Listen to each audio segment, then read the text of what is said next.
What's up, guys? It's the Game Bro coming back to you. We're going to have a little review, reaction to the Spanish Grand Prix that happened earlier this morning.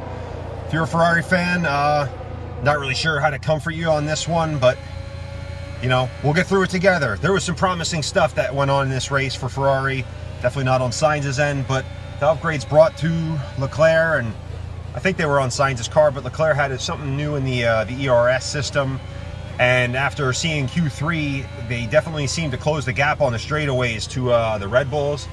Mercedes decided to show up in the first sector anyway for qualifying, and really looked solid in the practicing. They seem to have got a handle on that car. I think, like I've been saying all year in these videos, like, or these reactions, reviews, whatever, don't let them hang around. Don't let Mercedes hang around. Even the constructors are there. You know, the drivers, they're not far off, especially with Leclerc's DNF today. How many that Verstappen's had and Perez, like, Russell isn't far off from these guys. You know, a couple bad races for the top two guys, and they're both right there. Hamilton kind of had an unlucky start to the race.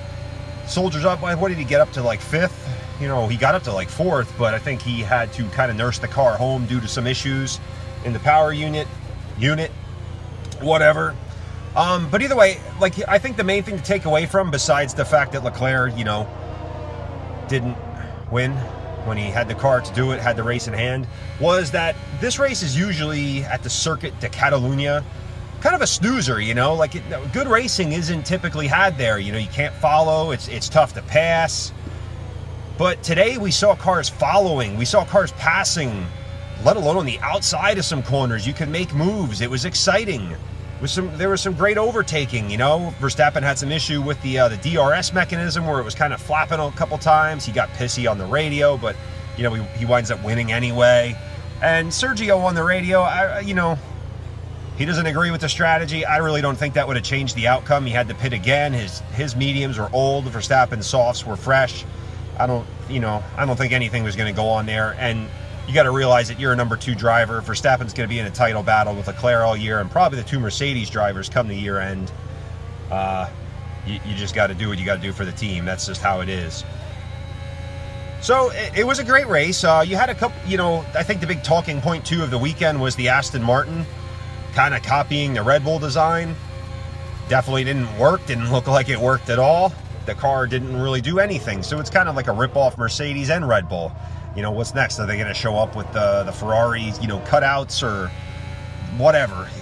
All in all, good race, I guess. I didn't catch all of it. I tried to, you know, I was working, so kind of caught up when I could.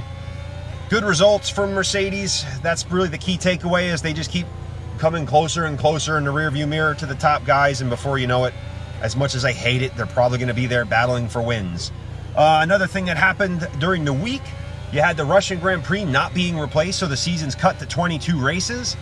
You know, so that's one less race that reliability is a concern for, and judging by, you know, the start of this year, I think reliability is going to be an issue. Body reliability is going to be an issue, as Sainz brought up. Like, seeing the onboard of some of this footage when the cars are porpoising, man, like, how do you keep an eye on the apex? How do you keep an eye on that stuff? Like, how do you keep these cars under control at that speed all the time? It's just crazy to think about the physics of it. Bad results for Haas. Thought there could have been points on the table today, but just wasn't in the cards. What else? I'm trying to spitball this real quick. All in all, just a shit day for Ferrari, man. Home race for one. Should have won the race for another. Like, total bullshit, dude. I'm getting tired of this shit. We finally got a car we could do something, and it kind of feels like 2018 all over again, or 17 all over again. But I'm hoping in, you know, like in 2019, that thing just cranks up halfway through the season. You know, you avoid the questions and see. But did Ferrari crank the engine up this weekend? What was the problem with the power unit on Leclerc's car? Do we know yet? Clearly there was a little bit more on the car this week in the way of power potential. Good to see, but was that the cause of the reliability issues? Well, who knows? We'll find out. And we only got 1 week to find out, because Monaco is next week. And hopefully that's a race where Ferrari should do pretty well, because their car was fast in the second and third sector. One thing I'm predicting now, though, Mercedes is going to fucking suck in Monaco. Mark my words, because their car in the third sector in Spain, in qualifying, in the race, you watched it, that thing was a handful. Lewis had a handful. George had a handful. But, you know, bravo to him for bringing the car home. What was that? in third place.